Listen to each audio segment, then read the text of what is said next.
Эхний мэдээллийг хүргэе. Монголчуудын өдөр тутмын хоолны цэсэнд хамгийн их хэрэглэгддэг цовингийн гол орцуулах мах, гурил, луван, тос, сонгоны үн 40-50% өсжээ. Улмаар дундаж орлоготой зарим иргэн өдрийн хоолоо идэхдээ бүтэн порцоор биш ширхгийн хоол сонгон үйлчлүүлэхэд хүртэл худалдан авах чадвар буурсан байна. Тэгвэл өргөн хэрэглээний барааны үн цаашид буурахгүй тул иргэд нэмэлт орлого олох санхүүгийн сахилгатаа сайжруулах шаардлагатайг эдийн засагч анхаарууллаа. Сурвалжлагч умаахан дундаж үнэтэй цайны газраас хоол авч идэхэд одоогийн төгрөгийн хамгийн бага мөнгөөр буюу 20 бодол 10-ын дэвсгэрээр хоол авч идэжээ. Эндээс барааны үнийн өсөлт болон Монгол төгрөгийн үнэгөөдлийг харж болох юм. За монголчууд бидний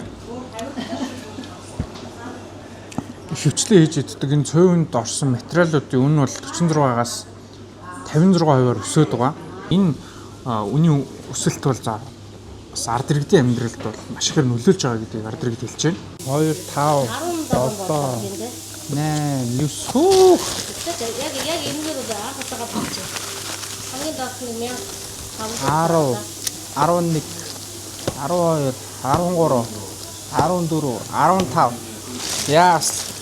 Энийг задлах болох юм да. Энэ угаасаа 10 байгаа мэнэ тэгвэл. 10 11 12 13 14 15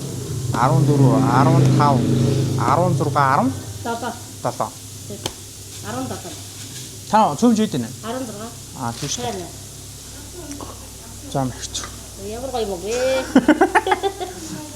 За Монгол хоол бол нэг ийм үнэтэй болсон байна. Монгол төгрөг бол нэг ийм үнгүүдэлсэн байна. Ингэж үнгүүдсэн байна. Хүнс одоо бас юу яаж ялаа л да. Ер нь нэмэгдэж байгаа болохоор зайлвал тэгээд ширхээ олоо тэгээд том нь юу гэрээ тэгээд балцаагаар л гэдэж байгаа. Ерөнхийдөө тэгдэг шүү дээ. Дараа хэм төсрийг бодоод л тэгж авдна. Хаяа бол гэрээсээ хоол авчирна. Хаяа завгүй үедээ бол тэгээд л гэрээс ширхээ хоол аваад идэн дээ. За ер нь бол өрөө хэрэглээний бараа эрс нэмэгдсэн.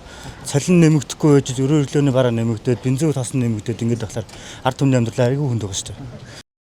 Тэгвэл цөөвингийн гол орцуудын үн сүүлийн жилүүдэд хэрэг өссөнийг харцгаая. Үхэр онны мах улирлын чанартай болон нийлүүлэлтийн зардлаас хамаарч 30-аас 50% өсжээ. Харин гурилын үн түлш тээвэр болон улаан буудаан худалдаа авах үнийн өсөлтөөс үүдэн 40-оос 60% хүртэл нэмэгдсэн байна. Харин ургамлын тос бол импортын хамаарал болон логистикийн хүндрэлээс шалтгаалan хамгийн өндөр буюу 50-аас 70% өсжээ. Мөн цөөвингийн гол орцуулж өгдөг хүнсний ногооны үн 30-аас 50% өссөн байна. За үүн дотроо импортын ловонгийн үн мөн 30-аас 50% өссөн харагдаж байна.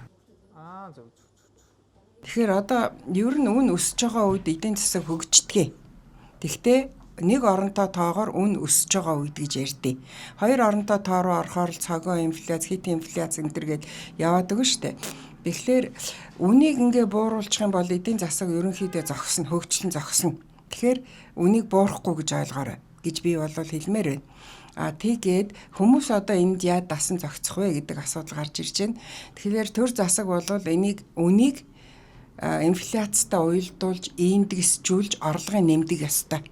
Тэгээ орлого нэмэгдэхгүй байгаа тохиолдолд өргөн хэрэглээний барааны үн өсөж байгаа үед амжиргааны төвшин бол яалтчгүй буурна.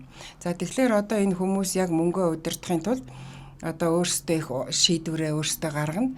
За хэрэглээгээ жоохон багасгаж болно. За тэгэхээр хүмүүс дурггүй засгийн газрын ийм зорилго бол биш. За тэгэхээр зэрэг нэмэлт хөдөлмөр хийж болно. Нэмэлт хөрөнгө хувьцаа тийм ээ бонд аваад одоо ногдол ашгаар нэмэгдүүлдэг ч юм уу. Ер нь зах зээл дээр бол боломжууд байгаа. Зүгээр яг засгийн газар бүх юмыг ингээ хүлээлгээ суучих социализм болчихно. Социализм чи ерөөсөө бүх юмыг засгийн газар хариуцдаг байсан. Энэ бол зах зээлийн эдийн засаг учраас хүн өөртөө хариуцлагатай байдаг нэг. Эдийн засагч оюуны тайлбарласнаар инфляц болон импортын хамаарал өндөр болсон энэ үед бараа бүтээгдэхүүний үн буцаж буух боломжгүй гэдгийг хэлж байлаа. Тиймээс цаашид иргэд өрхийн төвсгөө зөв төлөвлөж санхүүгийн эрсдлээс хамгаалах нь чухал гэдгийг анхааруулж байлаа.